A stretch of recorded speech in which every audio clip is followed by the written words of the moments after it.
इस वक्त देश भर की सियासत बारूद के ढेर पर खड़ी है। यूजीसी को लेकर उठा बवाल अब सिर्फ विरोध नहीं बल्कि आर पार की लड़ाई बनता जा रहा है। देश भर में जनरल कैटेगरी के लोग सड़कों पर उतर चुके हैं, नारे गूंज रहे हैं और सरकार को खुली चुनौती दी जा रही है।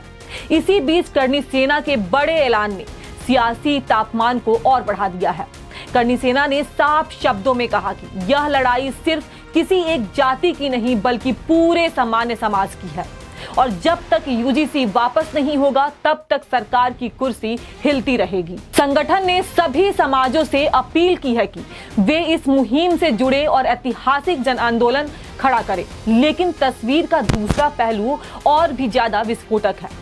जहां एक तरफ जनरल और सवर्ण समाज के नेता आरोपों के घेरे में हैं कि वे अपनी कुर्सी बचाने में लगे हैं, वहीं दूसरी तरफ आजाद समाज पार्टी के नेता चंद्रशेखर आजाद रावण ने बयान देकर आग में घी डालने का काम कर दिया है। चंद्रशेखर आजाद रावण ने बड़ा ऐलान करते हुए कहा, अगर 15% लोग सड़कों पर उतरेंगे तो हम 85% लोग उनके विरोध में उतरेंगे। अगर यूजीसी वापस हुआ तो सड़क और सदन को एक कर देंगे। इतना ही नहीं, रावण ने यूजीसी विरोध को लेकर सख्त टिप्पणी करते हुए कहा कि यूजीसी का विरोध वही लोग कर रहे हैं जो जाति के आधार पर शोषण करना चाहते हैं। एकलव्य का अंगूठा काटने वाली सोच आज भी जिंदा है।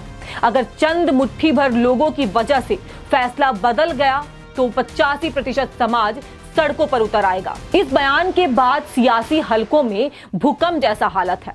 सवाल अब सिर्फ यूजीसी का नहीं रह गया है, सवाल अब बन गया है नेतृत्व, प्रतिनिधित्व और सवर्ण समाज की राजनीतिक ताकत का। सबसे बड़ा सवाल यही उठ रहा है कि क्या सामान्य जाति के नेता चुनाव के समय अपने समाज से वोट मांगते वक्त सिर्फ नारेबाजी करते हैं? क्या उनके अंदर अपने समाज के हक की लड़ाई लड़ने की हिम्मत नहीं है, या फिर सत्ता की कुर्सी समाज से ज्यादा प्यारी हो चुकी है? इसी नारेबाजी के बीच क्षत्रिय, ब्राह्मण और अन्य अगड़े समाजों से लगातार आवाज उठ रही है कि अगर हमारी बात नहीं सुनी गई तो 2027 और 2029 के चुनाव में बीजेपी को उनकी औकात याद दिला दी जाएगी।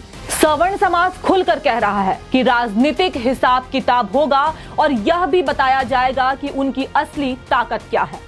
अब देखना यह होगा कि क्या यूजीसी सरकार के लिए राजनीतिक सिरदर्द बनता है, क्या यह आंदोलन चुनावी समीकरण पलट देगा, या फिर यह टकराव देश की राजनीति को एक नए मोड़ पर ले जाएगा। एक बात तो तय है, यूजीसी अब सिर्फ नीति नहीं सियासी युद्ध बन चुकी है और इस जंग में हर हार जीत का फैसला आने वाले चुनाव में होता दिखाई दे रहा है।